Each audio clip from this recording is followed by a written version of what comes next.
నమస్తే, welcome to Suman TV. Shoulder pains, భుజాల నొప్పులు. ఈ భుజాల నొప్పులు అనేవి ఎందుకొస్తాయి? ఎవరిలో ఈ భుజాల నొప్పులు ఎక్కువగా మనం చూస్తాం?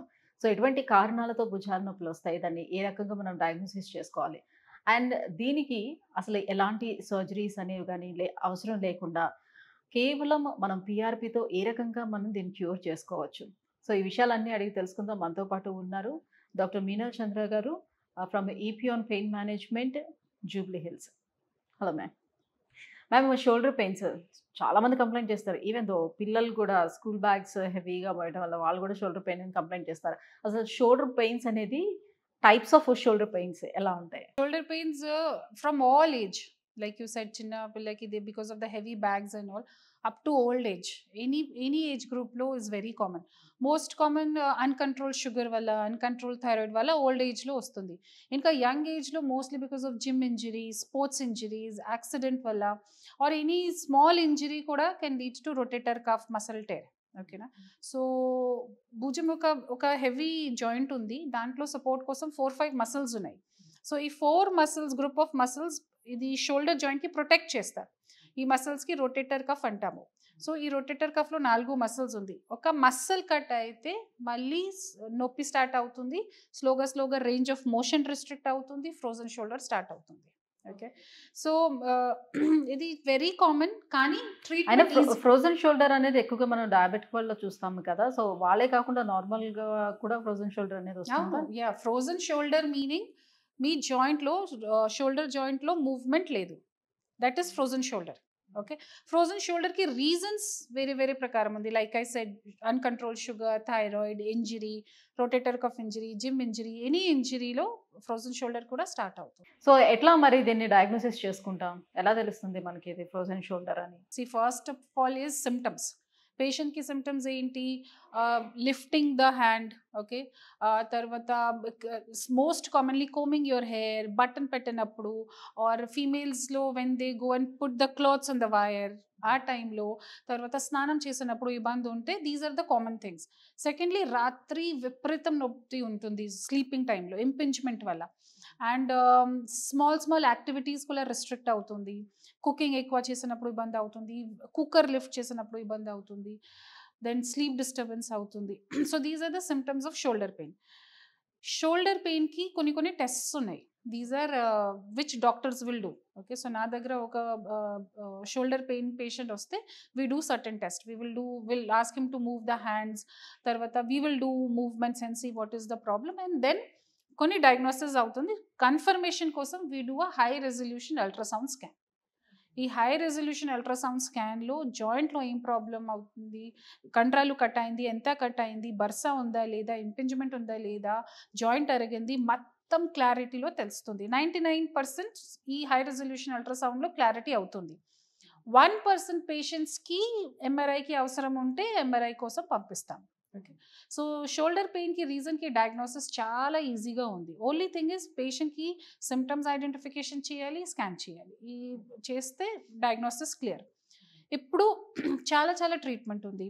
ఫర్ ఎగ్జాంపుల్, ఇది ఇనీషియల్ స్టేజెస్లో ఉంటే జస్ట్ ఫిజియోథెరపీ, చిన్న ఎక్సర్సైజెస్ అండ్ 1-2 days వరకు పెయిన్ కిల్లర్స్, ఇది వర్క్ అవుతుంది. ఎక్కువ డ్యామేజ్ ఉంటే, సపోజ్ ఇది కండరాలు కట్ అయింది, ఆర్ కండరాలులో వాటర్ ఉంది, ఆర్ జాయింట్ అరిగింది, ఆర్ బర్సైటిస్ ఉంది, దాంట్లో దెన్ ఇంజెక్షన్స్ ట్రీట్మెంట్ ఉంది. ఓకే. అంటే ఈ పెయిన్ డిఫరెన్సెస్ అనేది మనకు తెలుస్తుందా? ఇప్పుడు మజిల్ పెయిన్ వచ్చినప్పుడు గానీ, ఫ్రోజన్ షోల్డర్ వచ్చేటప్పుడు గానీ, లేకపోతే లిగమెంట్స్ అక్కడ ఉన్నటువంటి టైర్ అయినప్పుడు గానీ, ఆ పెయిన్ డిఫరెన్సెస్ ఏమైనా ఉంటుందా? ఇది చెప్పాను కదా, we see in ultrasound scan. Ultrasound స్కాన్లో అన్నీ క్లారిటీ అవుతుంది. Whether it is coming from muscle, whether rotator cuff, బైసెప్స్లో ప్రాబ్లమ్ ఉందా, or it is just a bursitis, or it is actually a joint problem, or జాయింట్లో crack అయింది, అన్నీ తెలుస్తుంది. దాని ప్రకారం ట్రీట్మెంట్ చేస్తాము.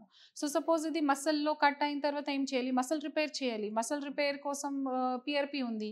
జాయింట్లో ప్రాబ్లమ్ ఉంటే, జాయింట్లో మూవ్మెంట్ రెస్ట్రిక్ట్ అయిన తర్వాత ప్రోలోథెరపీ ఉంది. కొన్ని పేషెంట్స్కి జాయింట్ బాగానే ఉంది, మసిల్స్, లిగమెంట్ అన్నీ బాగానే ఉంది, ఓన్లీ నొప్పి ఉంది, నొప్పికి రీజన్స్ ఏం లేదు. Then in those cases radio frequency ablation ఒక ట్రీట్మెంట్ ఉంది. కొన్నిసార్లు నెక్ నొప్పి, సర్వైకల్ స్పాండిలైసిస్ వల్ల కూడా ఓన్లీ షోల్డర్ పెయిన్ తెలుస్తుంది. సో ఇది కూడా రూల్ అవుట్ చేయాలి. సో టెస్ట్ ప్రకారం ఎక్సర్సైజెస్ చేస్తాము, అండ్ ఇది ప్రకారం డయాగ్నోస్ చేస్తాము. సో నెక్ నొప్పి ఉంటే we have to treat the neck cause. Okay. And షోల్డర్లో ప్రాబ్లం ఉంటే we will treat the shoulder. Okay. So PRP కాకుండా ఎప్పుడు సర్జరీకి వెళ్ళాల్సిన నెసెసిటీ అనేది ఎప్పుడు ఏర్పడుతుంది వాళ్ళకి? సర్జరీకి జనరల్గా ఇన్ఫెక్షన్ ఉంటే, septic arthritis of the shoulder joint ఉంటే, ఆర్ కంప్లీట్ టేర్ ఆఫ్ కండరాలు, రొటేటర్ కఫ్కి కంప్లీట్ టేర్ ఉంటే, అస్సలు మూవ్మెంట్ జాయింట్లో లేదు, ఆ కండిషన్స్లో సర్జరీకి అవసరంకి ఛాన్సెస్ ఉన్నాయి. బట్ షోల్డర్ పెయిన్లో వెరీ కామన్గా just with exercises or with ఈ స్మాల్ ఇంజెక్షన్స్లో, పిఆర్పీలో, ప్రోలోథెరపీలో క్యూర్ అవుతుంది. రైట్. సో ఈ రీజనరేటివ్ థెరపీ ఏ రకంగా చేస్తారు? ఈ రీజనరేటివ్ చెప్పాను కదా, ఇట్స్ వాట్ రిపేర్ కోసం.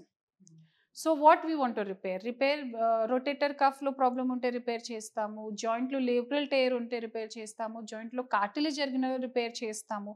So whatever has been damaged identification ప్రకారం we prepare the PRP. So ఇప్పుడు పిఆర్పి ట్రీట్మెంట్ ఇస్తుండేటప్పుడు సో మీరు ఇన్ని సెషన్స్ అని పెడతారు కదా, సెషన్కి మధ్యలో ఉండేటువంటి గ్యాప్లో కూడా వాళ్ళు ఎక్సర్సైజ్ చేసుకోవచ్చా? చేస్తే ఇంకా ఏమైనా సివియర్ అవుతుందా? లేకపోతే కంప్లీట్గా ట్రీట్మెంట్ ఫినిష్ అయిన తర్వాత వాళ్ళకి ఎక్సర్సైజ్ చేయండి మూమెంట్ కోసం అని చెప్తారా? ఎట్లా? ఇది పెయిన్ మేనేజ్మెంట్లో ఒక బేసిక్ రూల్ ఉంది. నొప్పి ఎక్కువ ఉంటే ఎక్సర్సైజ్ చేయకూడదు. ఎక్సర్సైజెస్ చాలా ఇంపార్టెంట్ ఉంది, but you should only do when pain has come down.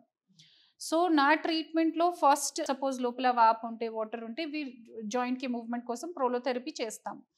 చేసిన తర్వాత పేషెంట్కి కొంచెం నొప్పి తగ్గిపోతుంది. 3-4 days తర్వాత ఎక్సర్సైజ్ స్టార్ట్ చేయాలి. దెన్ పిఆర్పి సెషన్స్లో ఇంకా వేరే ఎక్సర్సైజెస్ చేంజ్ చేస్తాము. మీకు చాలా ఎక్కువగా నొప్పి ఉంటే మీ ఎక్సర్సైజ్ చేస్తే ఇంకా నొప్పి ఎక్కువ అవుతుంది. సో ఇది basic rule, everyone should follow this. So PRP treatment తీసుకోవడానికి ఏజ్ క్రైటీరియా ఏమైనా ఉంటుందా?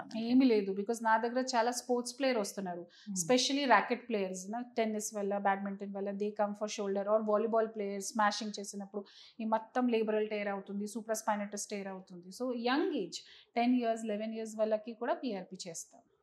సో అసలు ఈ షోల్డర్ పెయిన్స్ అసలు రాకుండా ఉండాలి, అసలు ముందుగానే రాకుండా ఉండడానికి మన లైఫ్ స్టైల్ చేంజెస్ ఏం చేసుకోవాలి, ఎలా ఉండాలి? ఎక్సర్సైజెస్ వెరీ ఇంపార్టెంట్, ఓకేనా? So exercises daily stretching exercises చాలా ఇంపార్టెంట్ ఉంది. Second is like I said, neck వల్ల కూడా షోల్డర్ పెయిన్ స్టార్ట్ అవుతుంది. So second thing is posture, okay. ఇంకా థర్డ్ థింగ్ ఇస్ వెయిట్ కంట్రోల్లో పెట్టాలి.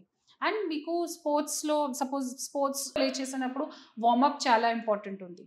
So all those things precautions follow చేయాలి. మీ daily routine ప్రకారం, మీ యాక్టివిటీ ప్రకారం చిన్న లైఫ్ స్టైల్ మోడిఫికేషన్స్ చేస్తే you will be happy. Yeah. So driving అనేది మనం ఎస్కేప్ అవ్వడానికి ఛాన్స్ ఉండదు ఆల్మోస్ట్. సో ఈ డ్రైవ్ చేసేటప్పుడు కూడా ఎలాంటి ప్రికాషన్స్ తీసుకోవాలి? ఇదే సార్, డ్రైవింగ్లో మీ సిట్టింగ్ అరేంజ్మెంట్ మంచిగా ఉండాలి, ఓకేనా? సో మీ సీట్ అడ్జస్ట్ చేయాలి, నెక్ రెస్ట్ చూడాలి. అండ్ సపోజ్ మీకు ఎక్కువ ఉంటే then try to avoid driving for long distance. So డ్రైవింగ్లో ప్రాబ్లం లేదు, కానీ మోడిఫికేషన్స్ చేయాలి. మీ సీట్లో, మీ హైట్, నెక్ రెస్ట్ ఇది అరేంజ్ చేయాలి. Thank you ma'am, thank you so much. So shoulder pains రావడానికి రీజన్స్ అండ్ పిఆర్పి ట్రీట్మెంట్ గురించి తెలియజేసినందుకు thank you so much. Thank you so much.